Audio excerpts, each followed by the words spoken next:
folks. How are you? This is Michael in the wee hours of the night on the graveyard shift. Yet once again with a brand new daily trivia question to get your day started as we usher in the weekend. Congratulations, we have made it. Let's get to the weekend. Let's get it started, and I hope you get some rest and relaxation because you all deserve it. For sure, and please be safe. Continue to do all those smart things that you need to do because COVID is trying to make a comeback. Oh my goodness, it is on the rise again. If we could just be done with it once and for all. So please be careful and look out for each other. So anywho, the answer to the previous trivia question was Mr. George Shultz. This guy's a pretty amazing lifelong public servant and character to research. George Pratt Shultz was educated as an economist. He got his PhD. He was a professor, a businessman, a diplomat, and he served in public service pretty much his whole life. He served under 3 different Republican presidents and is the only one of 2 people to have held 4 different cabinet level posts. Easy for me to say. It's a pretty remarkable feat when you talk about federal employment as a public servant, folks. He played a major role in shaping the foreign policy of the Ronald Reagan administration, and it was under Reagan that he served as the 60th Secretary of State from 1982 to 1989 when he retired. That was the focus of the trivia question. Now, Shultz immediately upon appointment and upon his service under Reagan forged an effective partnership with President Reagan. He deferred to Reagan on major foreign policy decisions while Reagan delegated to Shultz the details of diplomacy. And he did an exceptional job in that role. The work Shultz did as Secretary of State during the Reagan administration has been historically documented as laying the groundwork for further negotiations during the next administrations that followed. Shultz stayed very active after politics, serving as an advisor to multiple federal and state governments and advocating for all kinds of things.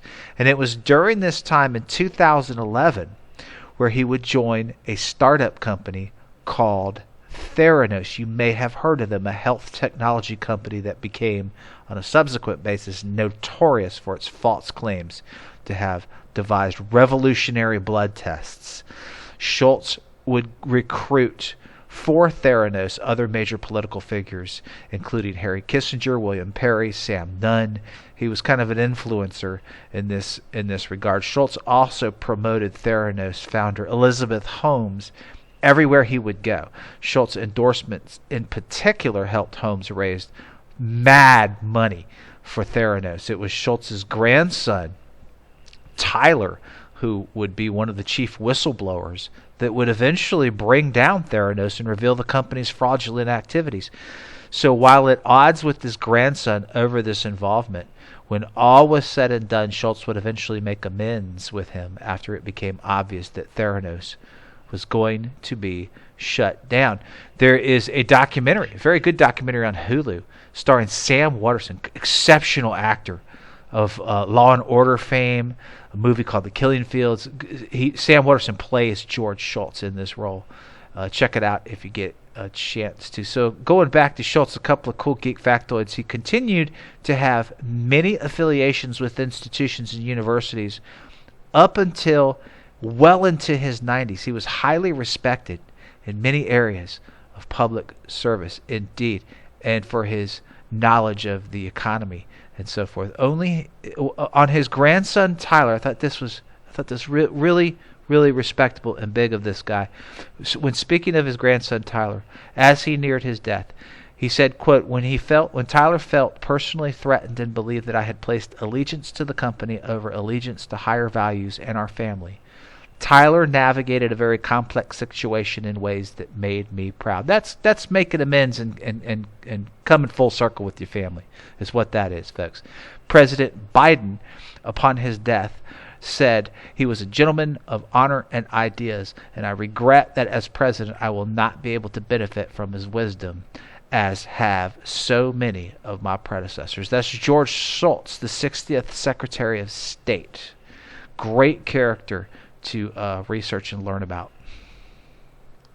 All right, folks, I'm talking about getting the weekend started right now with a brand new trivia question for July 16th on this day in 1956. First of all, let me tell you, this is a double trivia challenge for the weekend. So put your thinking caps on, okay? We haven't had a double trivia challenge in a long time. This is going to be pretty cool. Check this out. For July 16th on this day in 1956, due to changing economics, the last of this company's big tent shows is held in Pittsburgh, Pennsylvania, when they would announce that all subsequent shows would be held in arenas. So name the type of show and name the company. Think about it, folks. Good luck. It's a perfect song to get the weekend started. Have a blessed weekend, guys. Take care of yourself.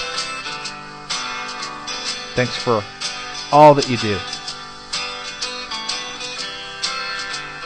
I'll see y'all next time. Peace out.